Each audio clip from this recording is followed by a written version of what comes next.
estudo a respeito do Evangelho de Jesus, para o que pedimos a assistência e proteção dos vossos bondosos mensageiros e do nosso anjo da guarda, a fim de que nos esclareça a inteligência e nos dê o discernimento necessário a nós, os encarnados, e aos nossos irmãos desencarnados, que aqui vieram com a permissão do Pai, para bem compreendermos o que vamos estudar.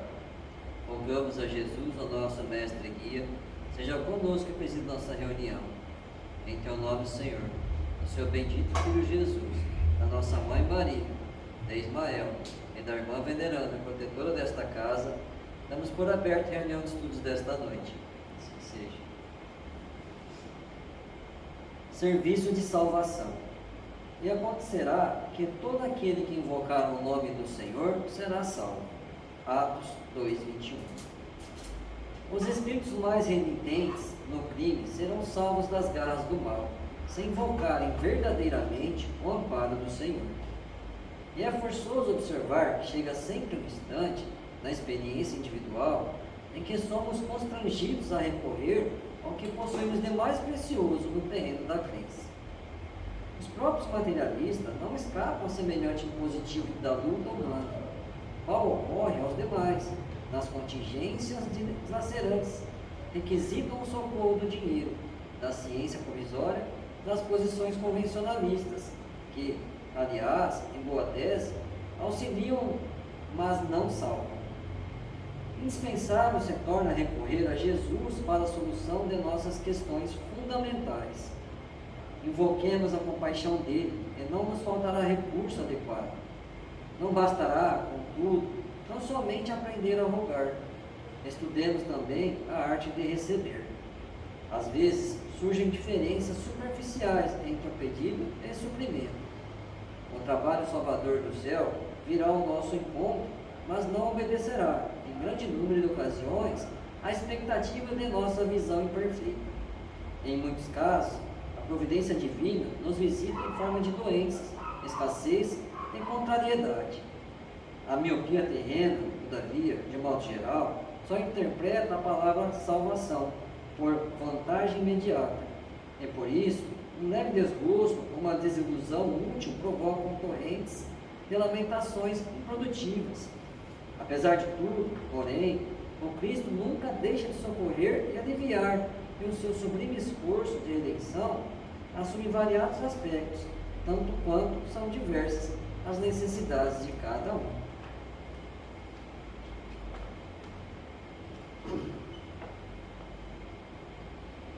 Pai nosso que estais nos céus, santificado seja o vosso nome. Que venha a nós o vosso reino. Que seja feita a vossa vontade, assim na terra como nos céus. O pão nosso de cada dia nos dai hoje, Senhor. Perdoai as nossas ofensas, assim como nós perdoamos aos que nos têm ofendido. E não nos deixeis que entremos em tentações, e livrai-nos, Pai, de todo o mal, porque teu é o reino, o poder e a glória para sempre. Amém. Espíritos esclarecidos e benevolentes, bondosos mensageiros de Deus, que tendes por missão assistir aos homens e conduzi-los pelo bom caminho, sustentai-me nas provas desta vida. Dai-me força para suportá-las sem murmurar. Afastai de mim os maus pensamentos e fazei que eu não dê entrada a nenhum espírito que tentasse iludir-me e conduzir-me no caminho do mal. Esclarecei minha consciência com relação aos meus defeitos e tirai-me de sobre os olhos o véu do orgulho, capaz de impedir-me os perceber e confessá-los a ninguém. A ti, sobretudo, bondoso anjo da guarda, que mais particularmente velais por mim, e a todos vós, espíritos protetores que por mim vos interessais, fazei que me torne digno da vossa proteção. Conheceis as minhas necessidades, que elas sejam atendidas segundo a vontade de Deus. Que a paz que irradia do coração de Jesus e que abrange toda a terra, possa ser assimilada por todos os corações aqui presentes, tanto encarnados quanto os desencarnados, para que de posse dessa paz possamos compreender as leis que regem o mundo espiritual e ter a sabedoria de praticá-las em nossa vida diária. E em nome do nosso Mestre amado, da irmã veneranda, protetora dessa casa, da equipe espiritual que nos assiste, dos nossos anjos guardiões e espíritos protetores, solicitamos que a água aqui exposta seja frutificada em nosso benefício. Que assim seja, damos graças a Deus.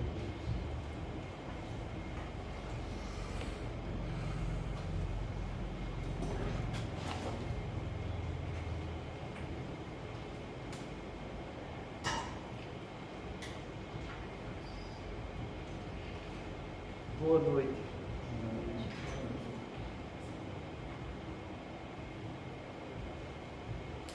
Dando continuidade ao nosso estudo, a gente viu a semana passada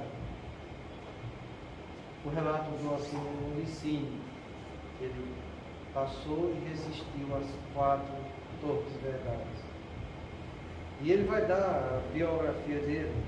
E é muito interessante a gente estudar essa biografia, porque se você for analisar com carinho, todos nós passamos, estamos passando e ainda iremos passar pelas sugestões dessas pseudo-torpes, verdades que a espiritualidade do mundo inferior conseguiu analisar na natureza humana e que todos nós somos vulneráveis a ela. Não quer dizer necessariamente que a gente vai cair. Quer dizer que a prudência nos diz que somos vulneráveis, temos propensão para cair. Aquele que acha que não tem, já caiu. E caiu no narcisismo, que isso é uma vaidade. Achar que não tem capacidade de cair nas ciladas dos nossos amigos ainda imperfeitos. Então, a gente viu o que ele disse aqui. Quando for realmente valorizada conforme merece, ele fala a respeito da mediunidade, constituirá para as criaturas humanas uma fonte de inexaurível consolação, assim como um comparável instrumento de evolução. Por mim próprio, afilado nas suas bênçãos, porque renasci na terra com pesadas cargas de compromissos infelizes, que lhe cumpriria atender, reabilitando-me e ressarcindo-me de dívidas. Esses compromissos infelizes aqui são compromissos que não iam trazer satisfação para ele. Toda vez que você passa por uma expiação, você está passando por compromissos infelizes que não vai te trazer satisfação nenhuma. A expiação é algo que eu fiz errado ontem e que eu vou passar pelo mesmo gênero de prova hoje e que vai ter a tendência interior de continuar fazendo errado, mas a vida está me mostrando como eu devo fazer certo.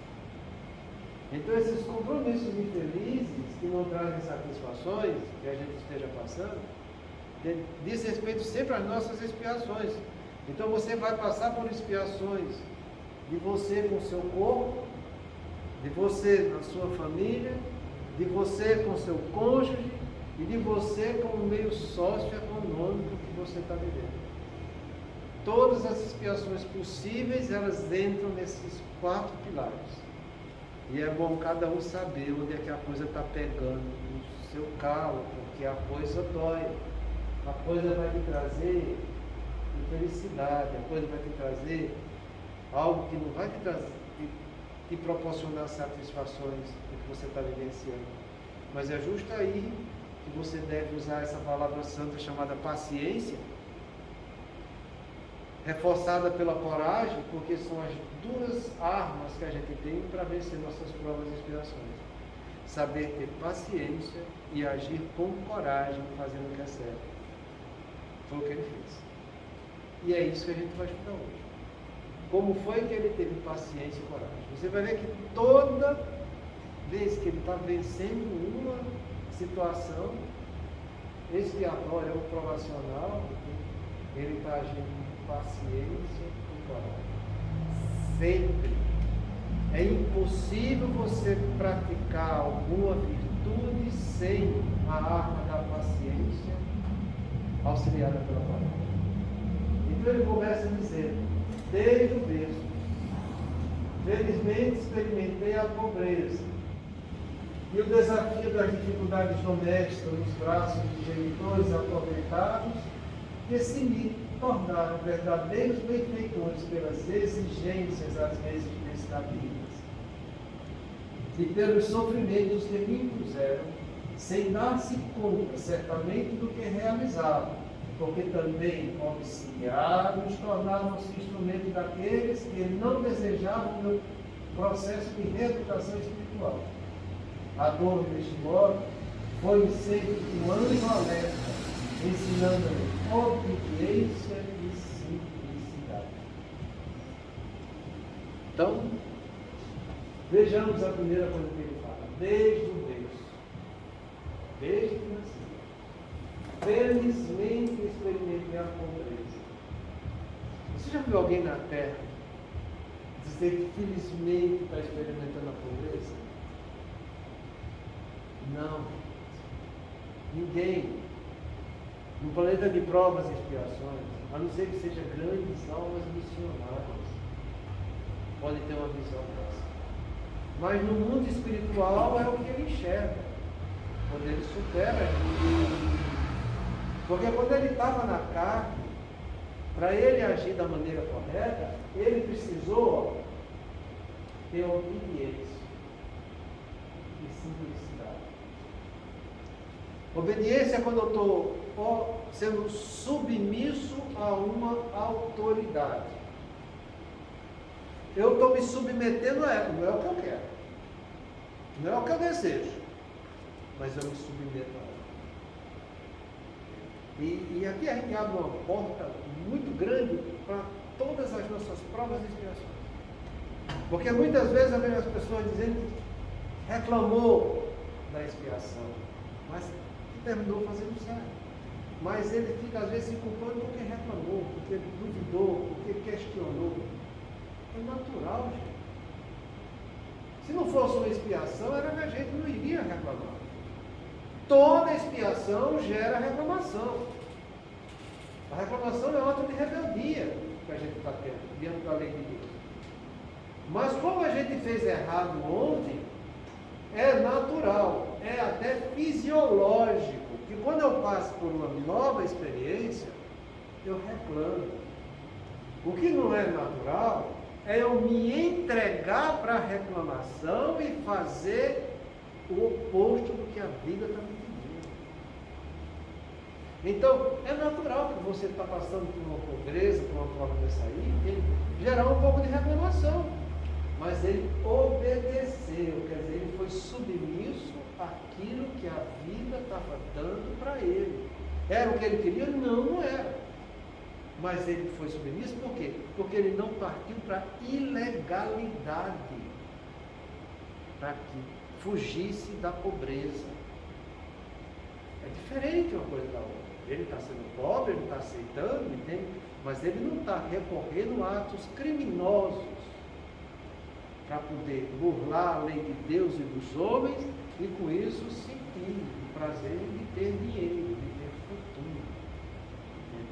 Então, quando a gente está passando por uma dificuldade financeira, que as pessoas passam, e diga-se de passagem, dificuldade financeira, naqueles 4 pilares que eu falei para vocês, são as provas socioeconômicas.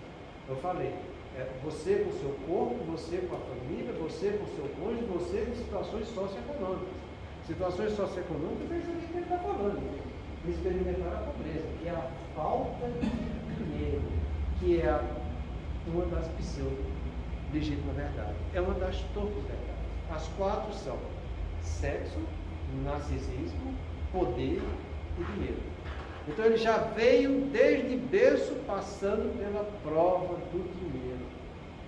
E ele soube ser obediente, soube ser submisso ao que a vida estava dando para ele, agindo também com simplicidade. Essa palavra simplicidade era definida por 2 outras. Uma chama sendo objetivo e sincero. Toda vez que você vê essa palavra simplicidade, ela resume essas duas coisas, entende? Objetividade e sinceridade. Toda vez que você está sendo objetivo no que você está fazendo, no que você está falando, no que você está pensando, você está agindo com simplicidade. Toda vez que você está sendo sincero, quer dizer, falando só a verdade, fazendo só a verdade do que você é capaz, entende? Analisando as suas situações e reconhecendo o seu limite, entende? Você está sendo simples. Entende? Então ele agia sempre desse jeito, entende? Com paciência, sendo submisso a uma autoridade, com coragem, agindo com simplicidade, sendo objetivo e sincero no que ele estava fazendo. Então ele experimentou a prova do dinheiro desde criança. Desde criança. E é muito triste você ver as crianças passando por necessidade. Tanto é que essa casa aqui tem uma expedição dela lá na região que a gente chama da Casa da Sombra, né? Que visa isso, ajudar um pouco as pessoas que estão passando pela situação de pobreza, porque a pobreza não é só você passar por não ter dinheiro para assistir um filme, não ter uma roupa, não ter o celular, você não tem o que comer mesmo. Pobreza é isso aqui, resignação pela falta de dinheiro mesmo, né? Você saber aceitar a vida que está dando a falta da existência financeira para as coisas, né? É você saber que você tem qualidade para estudar, querer estudar e não ter condição de estudar. É você saber que precisa comer alguma coisa melhor para o seu corpo, você não tem condição de comer. Isso é que é triste. Né? Então você tem que saber ser resignado. Né? Lembra dessa palavra resignação? Que ela faz parte da definição de paciência. Paciência ela envolve 3 virtudes: a tolerância, a resignação e a perseverança. Então, quando ele fala pobreza aqui, que é a resignação pela falta de dinheiro, ele já está sendo paciente. Ele está sendo resignado, ele está aceitando a pobreza.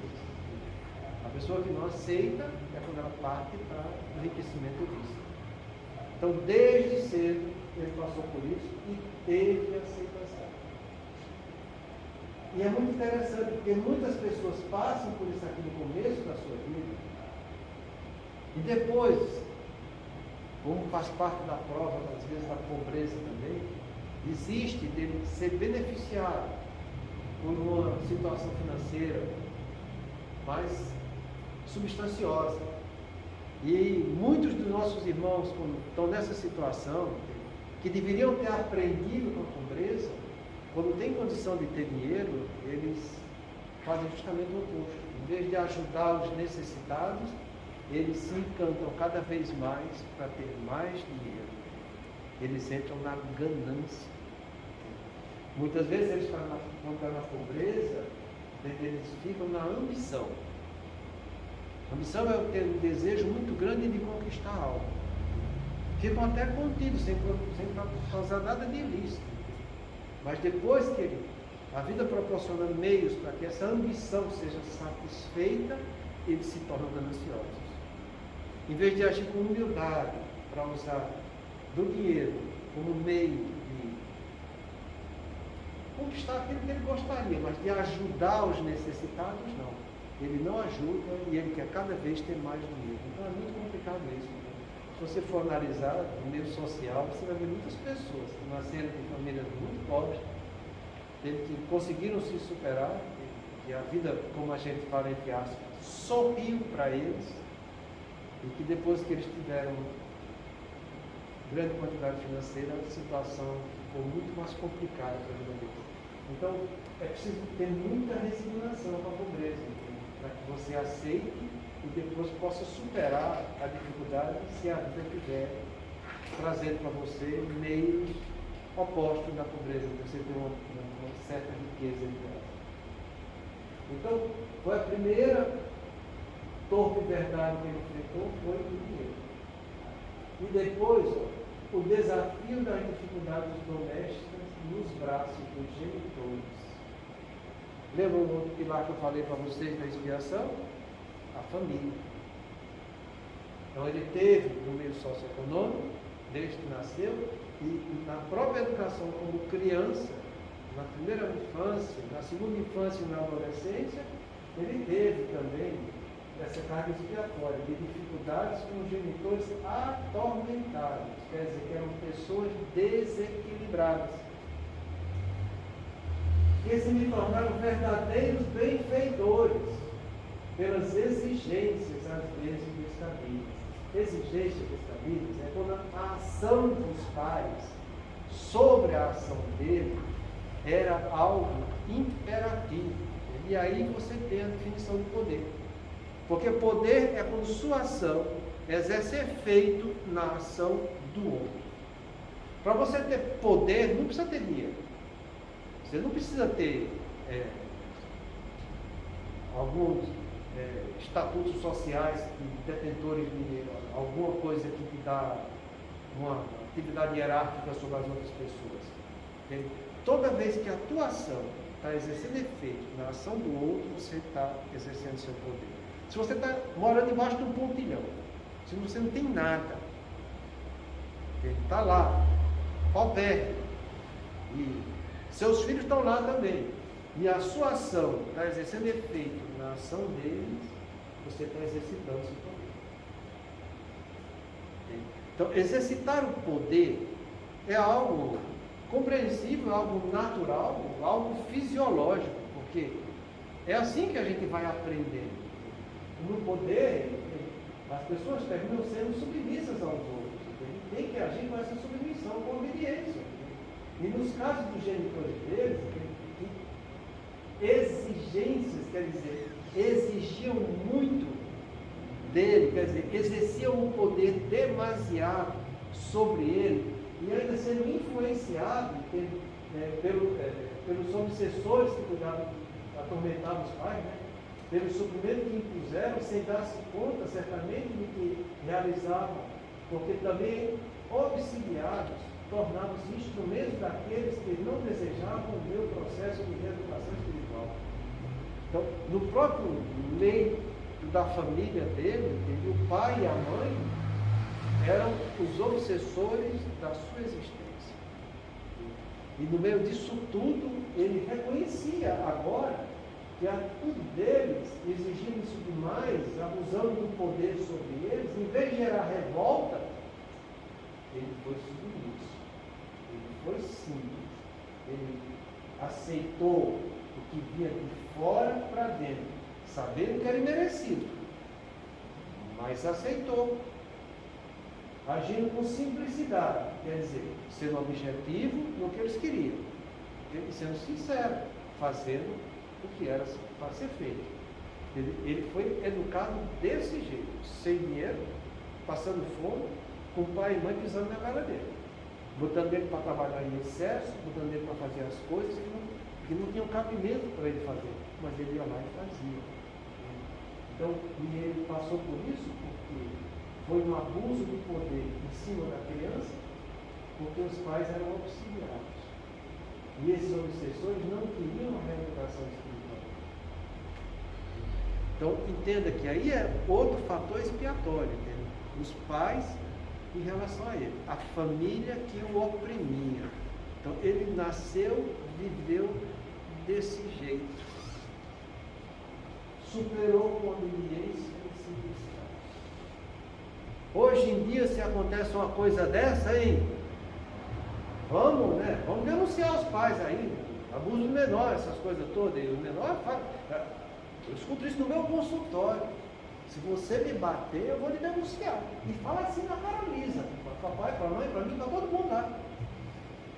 E se você fizer alguma coisa de má comigo, eu vou denunciar você. Se eu sentir que você está me prejudicando, eu denuncio. Ele, pai e mãe, é para fazer isso mesmo com os filhos, tá entendendo? Eles são descarados desse jeito. E a gente vê as pessoas fazendo isso, sabendo que é um ato de rebeldia, que muitas vezes os pais estão fazendo benefício. Não são pais que são obsidiados, são pais que querem o melhor para os seus filhos. Agora imagine como a pessoa for obsidiada, passando por isso. E aí as pessoas vão dizer até que é bullying que os pais estão criando com os filhos, porque os pais, quando agem desse jeito, com os obsessores, não vê se o obsessor vai dizer, meu filhinho, você está de castigo, agora vai ficar sentado. Não. O obsessor não fala desse jeito. Vocês vão ser um desgraçado para lá. Quando você vê pessoas falando impropérios, não é espírito superior que está falando. Falam palavrões, xingam, entende? Falam pornografias. E você vê os filhos sendo muito judiados de pais desse jeito. Sabe? Então, é uma coisa muito triste, mas que acontece. E que não pense você que é uma coisa rara, porque não é uma coisa rara. É uma coisa até certo ponto comum, mas não deve ser normal. Porque é um dos pilares da expiação. E muitas das pessoas estão passando por isso. Então a gente deve compreender que quando existe isso, essa palavra aqui se torna muito importante a gente conhecer. E a pessoa que está passando por isso tem que entender que eles não querem que a pessoa receba a sua reeducação espiritual. Agora você imagina que ele passar por isso, pobreza, pai auxiliado, os obsessores pisando na goela dele, e ele com tarefa mediúnica, que começa desde a infância, como a gente mais adiante. Por isso que ele fala que os compromissos eram felizes, não traziam muita satisfação para ele. É muito triste você ver um pai, ele era dois filhos, era o pai e a mãe, mas quando um só já está com o processo obsessivo, é muito complicado, tanto por aquele que não está sendo auxiliado, como para os filhos que estão se sujeitando à ação desses obsessores. Sabe? Porque eles acham que eles estão certos, eles acham que os pais, a pessoa que age desse jeito, ele não reconhece que está sendo auxiliado. Para ele está agindo da maneira mais natural possível, que é do ponto de vista humano, que deve ser assim mesmo, que criança deve ser desse jeito mesmo. E por isso eles castigam tanto seus filhos. Então, compreenda que por trás disso tudo, os obsessores não são aquelas entidades que querem se apoderar dos outros. Não é assim que a gente entende? O obsessor é todo aquele que quer se apoderar de alguém, que quer exercer o poder sobre alguém, que quer dominar o outro com o seu poder. Por isso que o poder é uma dessas torres verdades. E por isso que as pessoas abusam tanto desse poder. E se você for ver no meio social aí, existe um monte de pessoas abusando do poder. Enquanto outros abusam também do poder. Então ele termina dizendo, apesar de passar por essas provas da dinheiro, do poder, de sofrer a ação obsessora dos pais sobre ele, a dor desse modo foi-lhe sempre anjo alerta, ensinando-lhe obediência e simplicidade. Qual de nós vai dizer que a dor é um anjo alerta em nossas provas e expiações? Não vai dizer. E eu faço questão de realçar isso, porque quando a gente está pensando as coisas aqui na Terra, a gente faz uma avaliação muito medíocre, com pouca visão do que é o mundo espiritual. Entenda que a gente está passando aqui na Terra coisas temporárias, e muito temporárias. Para onde a gente vai é o nosso mundo definitivo. Então, ele passou por esses desconfortos todos aqui, ele mesmo falou, não passou sorrindo não, passou insatisfeito com o que estava passando, mas passou, ele foi obediente, ele soube aceitar, ele foi resignado, entende? Ele soube agir com simplicidade, sem complicar as coisas, entende? Então meu pai é desse jeito, vou aceitar, ser objetivo, ele é meu pai, então vou aceitar. Minha mãe é assim, paciência, é assim que eu vou aceitar, eu não vou complicar a coisa. Eu não vou querer botar minha mãe na cadeia, meu pai na cadeia, eu não vou querer arrumar outro pai, arrumar outra mãe, não tem como. É isso, então eu aceito com simplicidade. Entendeu? Você é obediente para eles desse jeito. Entendeu? Uma hora eu vou crescer, eu vou aprender alguma coisa, entendeu? Eles estão errados, paciência, vamos orar até por eles que estão fazendo coisa errada. Entendeu? Uma hora eu vou me libertar e a vida vai continuar. Então, qual de nós vai entender que a expiação aqui vai ser um anjo para trazer luz para o nosso espírito? Mas é isso que a gente enxerga lá. Quando a gente vem de lá para cá, a gente enxerga a mesma coisa. Quando a gente vem de lá para cá, a gente olha a podridão que existe dentro da gente e a gente faz uma programação da nossa encarnação, porque somos nós que escolhemos nosso gênero de prova. É a gente que escolhe, ele não impõe. A maioria se impõe é porque é uma encarnação compulsória, você vai provar da sua ruindade, da sua dureza de coração. Aí, seja o que Deus quiser, você quis ser assim. Você estava indo contra a lei de Deus, então você vai encarnar para provar do que você está vivendo lá. Então você vai passar por uma série de situações muito constrangedoras, porque você se recusou a aprender do mundo espiritual. Mas nós não, a grande maioria são encarnações que a gente pede para passar por essas situações. Então, a gente sabe o que vai acontecer conosco. E se você for analisar direitinho, até nas encarnações compulsórias, para ela chegar a ser compulsória, ele passou por várias encarnações penitentes, fazendo errado, e se comprazendo em fazer errado. Então, nessas encarnações anteriores, ele sempre agiu com penitência, ele aprendeu várias vezes. E às vezes a pessoa acha que a encarnação compulsória é um ato em que a pessoa não tem condição de reagir porque não foi programado nada. Errado. Ela tem condição de reagir e reagir muito bem, porque ela aprendeu várias vezes o que é certo e insistiu várias vezes fazendo errado. Então ela vai provar do erro dela para lembrar das várias vezes o que é fazer certo, para ver se age da maneira correta hoje. Entende? Vamos dilatar um pouco a nossa visão da lei de Deus para entender que Deus é sempre bom e justo. Ele é compulsório porque você escolheu desse jeito, deliberadamente, e resolveu fazer sempre errado. Então, a gente sempre programa a nossa encarnação. Quando eu venho de lá para cá, eu escolho as provas e expiações. Então, eu pedi para ter um pai mais complicado, eu pedi para ter uma esposa que também seria já essas grandes coisas na minha vida, mas que ela errou também, eu errei também, a gente junta os dois erros, para que dentro dos dois erros a gente consiga trabalhar alguma coisa de acerto, entende? Então, a gente sabe que vai passar por essa dificuldade. Então é que vem, isso está na nossa consciência profunda, sabe?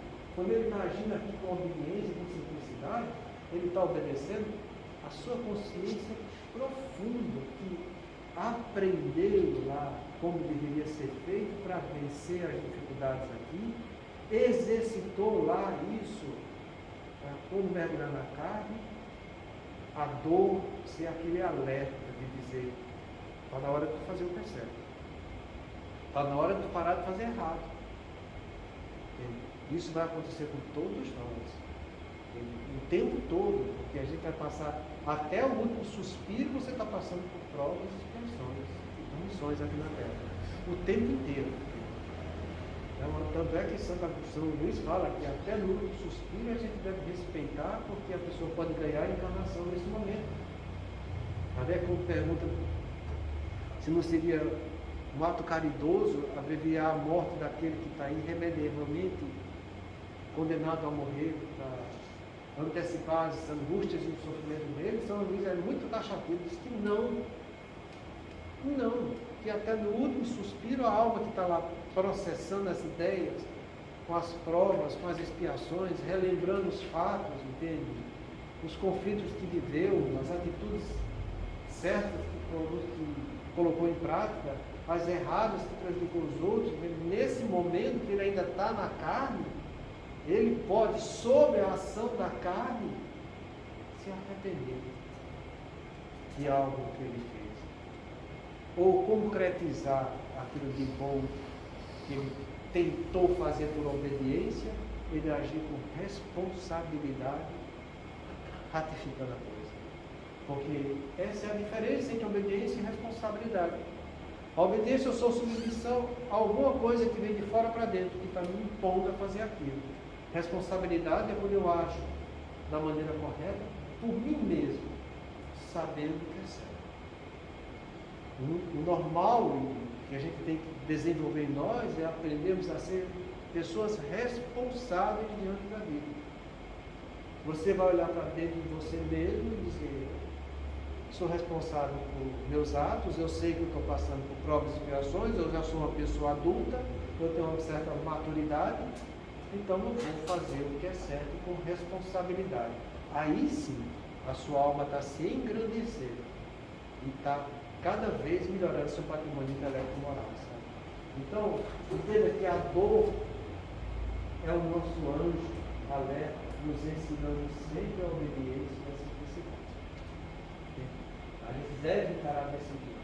Vai nos incomodar? Vai. Vai gerar insatisfação? Vai. Mas que você saiba ser pelo menos submisso ao que Deus está dando para você. Para que você faça, mesmo diante da insatisfação.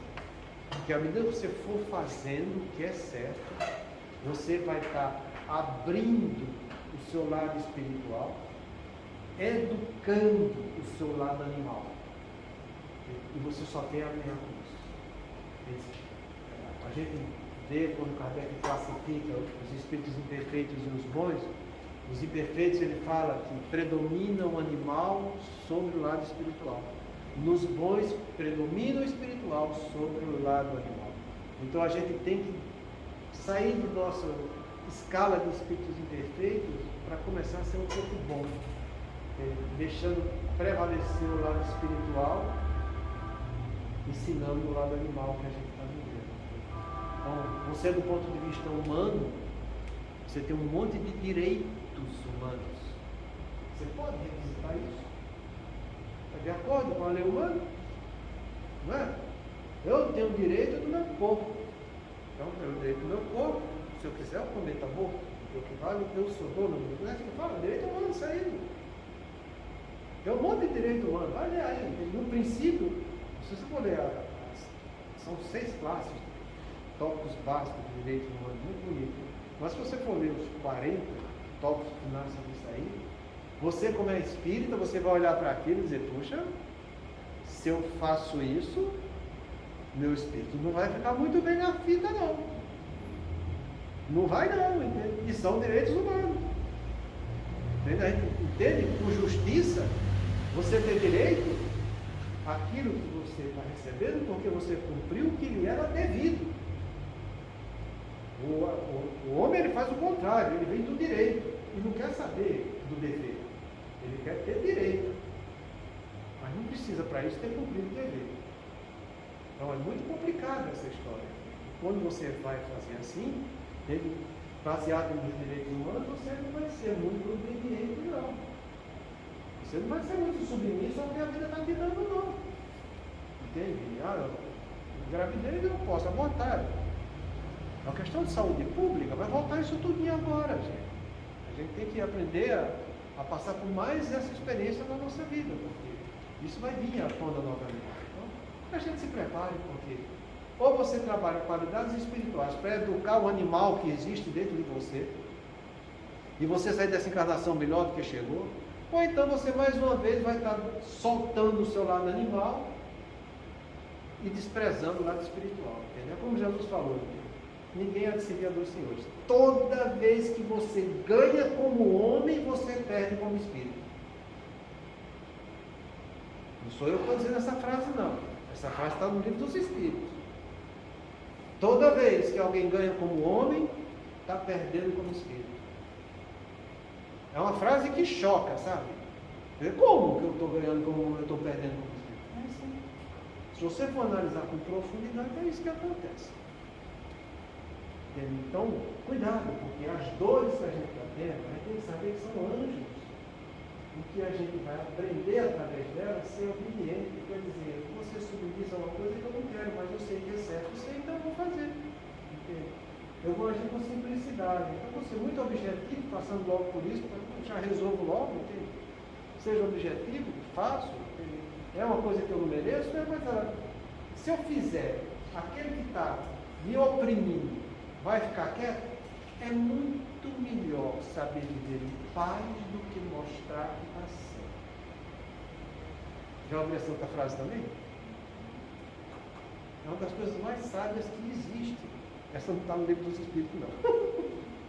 Essa eu aprendi com meus filhos. Mas é uma grande verdade. É muito bom você saber viver em paz do que querer mostrar que está certo. A pessoa que quer mostrar que está certo, ela está agindo com uma certa dose de vaidade e de orgulho. A pessoa que está sabendo trabalhar em nome da paz e que pouco interessa se vai estar certo ou não, esse está crescendo diante de Deus. E aí a gente precisa definir paz. Porque a paz ela é resultante do equilíbrio que nasce entre a fé no divino poder e a confiança em si mesmo no trabalho edificante do bem. Agora, essa não foi eu que inventei, não. Também está no livro dos Espíritos, mas está no livro Ação e Reação de André Luiz. O Druso definindo paz para ele. Foi uma das definições mais bonitas e que mais clareou minha mente para eu entender essa palavra paz. Quando Jesus falou: eu vou e vos deixo a minha paz, mas não a paz que o mundo vos dá. Porque a paz que o mundo me dá é aquela paz de eu querer ficar numa boa, na ociosidade, sem fazer nada e com ar-condicionado, televisão ligada, chupando uma ovinha, entende? Todo mundo me servindo e eu não. Isso as pessoas entendem como paz, que é a paz dos homens. Não. A paz que Jesus nos dá é essa paz, entende? Da confiança, da fé no divino poder, fé em Deus. E a confiança em si mesmo no trabalho edificante do bem, que é a fé humana. Quando você usa as duas fés que estão ao teu alcance, no Pai Criador e na sua capacidade de fazer as coisas, e você está realizando isso, você está entrando nesse equilíbrio, você está entrando em paz. Então, que a gente compreenda disso, porque ele foi obediente, porque ele preferia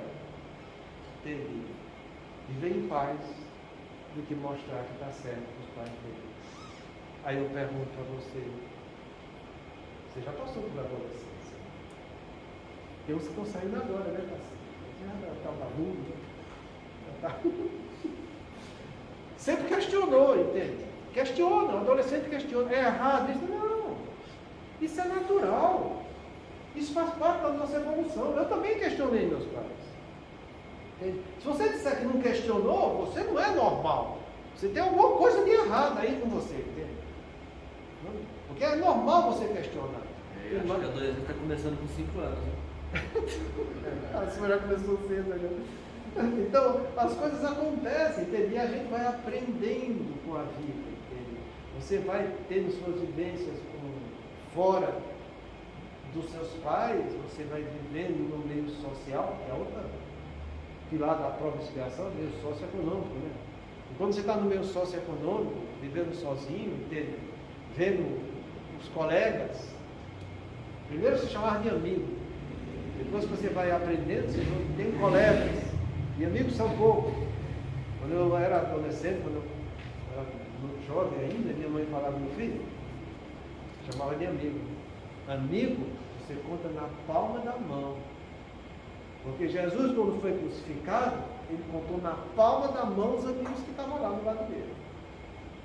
Que eram as Marias e o João. E não tinha outros. Ele coube na palma da mão. E nele sobrou um. Então, você vai ver o que é realmente amigo nas horas de grandes dificuldades da sua vida. Porque foi aí que Jesus viu quem eram os amigos dele. Então, você compreenda isso para que você aceite a dor como alerta, sendo sempre submisso, fazendo as coisas para que você viva em paz, agindo com muita simplicidade, com objetividade e com sinceridade.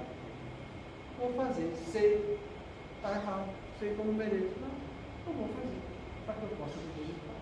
E foi assim que ele fez, sabe?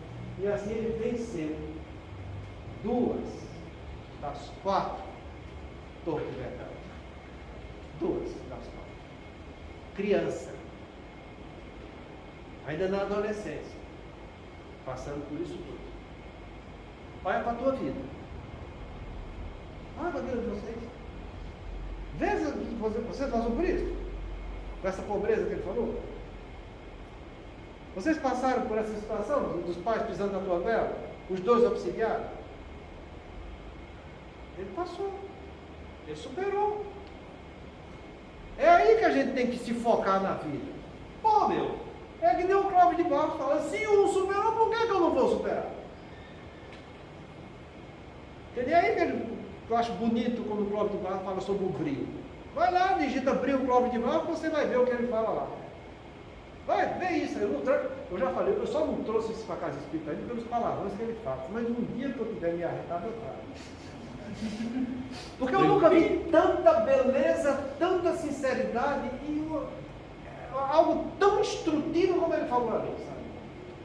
É uma coisa que aquele tem que ficar.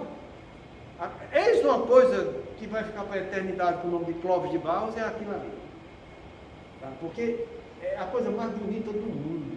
E ele fala, quando você faz isso, você aprende a desenvolver sua capacidade pensante, você vai resolver tudo na sua vida.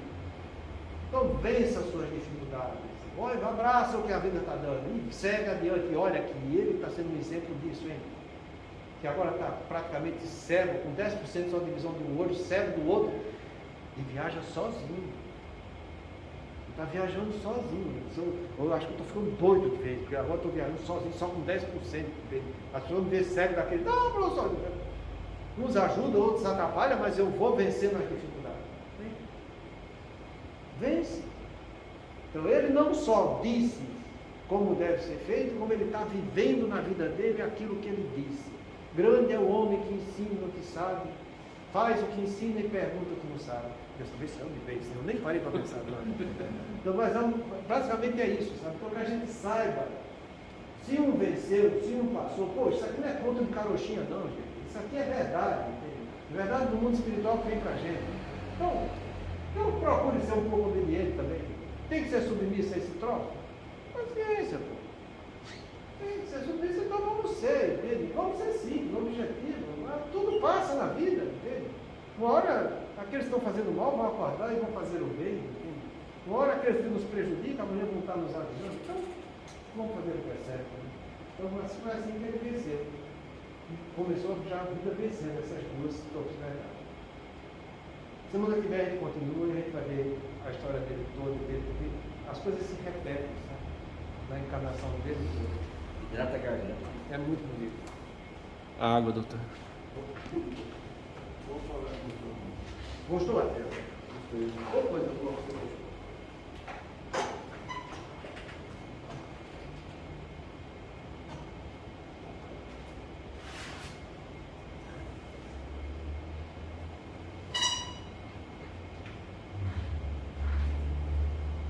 Passamos nossa prece.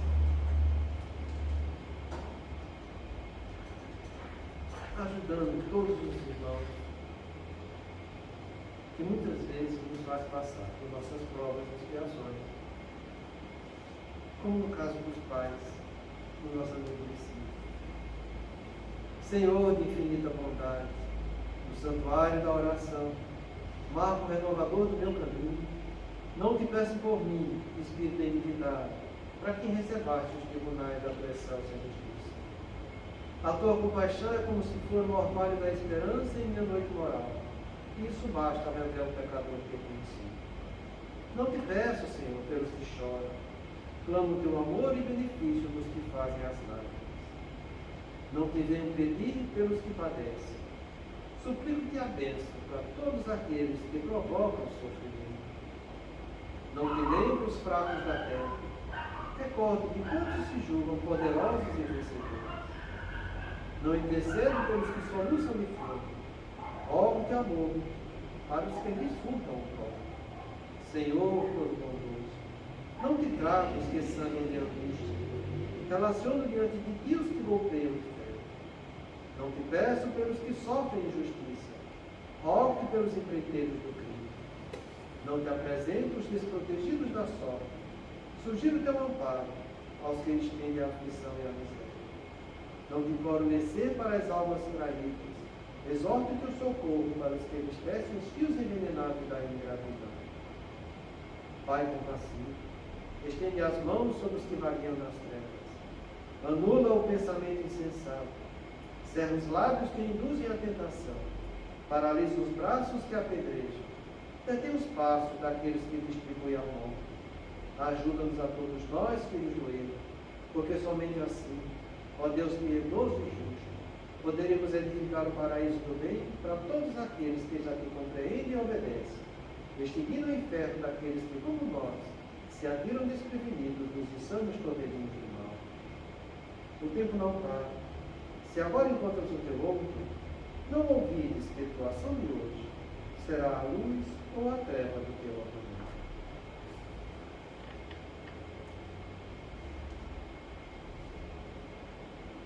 Pai nosso amado, nos abençoe com a sua luz, nos auxilie com a fixação dos conhecimentos de hoje, para que possamos aplicar no nosso dia a dia, nós no plano espiritual e nossos amigos, nós no plano físico e nossos amigos no plano espiritual, que estão conosco, para que possamos ser fortes nos momentos de vulnerabilidade, para que não caiamos nas tentações da vaidade. Nos dê paciência e coragem para enfrentar as dificuldades e seguir o caminho dentro da luz. Nosso divino Mestre Salvador, fortalecei-nos e amparai-nos para que possamos lutar contra as forças do mal dentro do mundo. Veneráveis mensageiros celestes, auxiliares de Jesus, fortalecei-nos e amparai-nos para que possamos lutar contra as forças do mal dentro do mundo. Pai nosso, Criador nosso,